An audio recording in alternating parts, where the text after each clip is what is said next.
Hi everyone, let's read 1 Peter 3.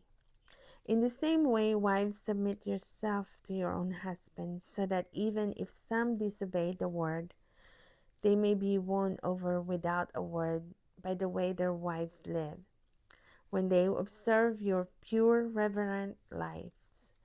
Don't let your beauty consist of outward things like elaborate hairstyle and wearing gold jewelry or fine clothes, but rather what is inside the heart, the imperishable quality of a gentle and quiet spirit, which is of great worth in God's sight.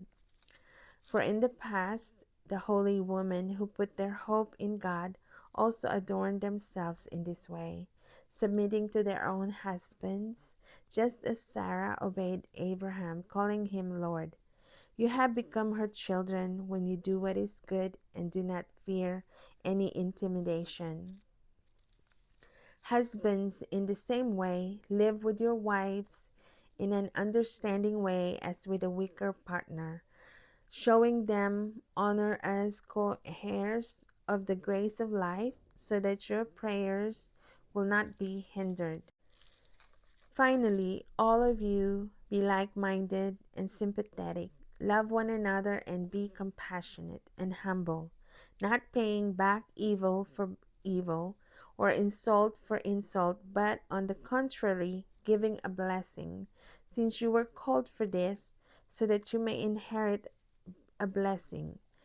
For the one who wants to love life, to see good days, let him keep his tongue from evil and his lips from speaking deceit. And let him turn away from evil and do what is good. Let him seek peace and pursue it, because the eyes of the Lord are on the righteous, and his ears are open to their prayer. But the face of the Lord is against those who do what is evil. Who then will harm you if you are devoted to what is good?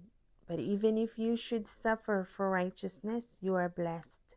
Do not fear them or be intimidated, but in your hearts regard Christ the Lord as holy, ready at any time to give a defense to anyone who asks you for a reason for the hope that is in you.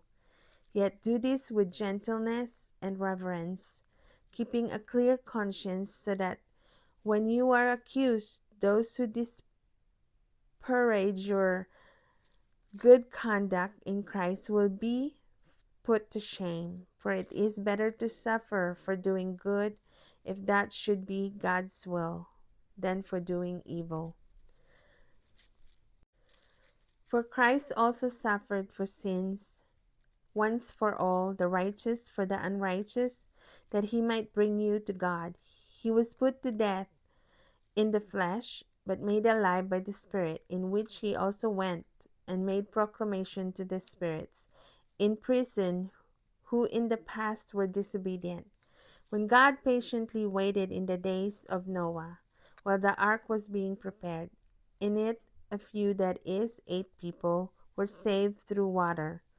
Baptism, which corresponds to this, now saves you, not as the removal of dirt from the body, but the pledge of a good conscience toward God, through the resurrection of Jesus Christ, who has gone into heaven and is at the right hand of God, with angels, authorities, and power subject to him.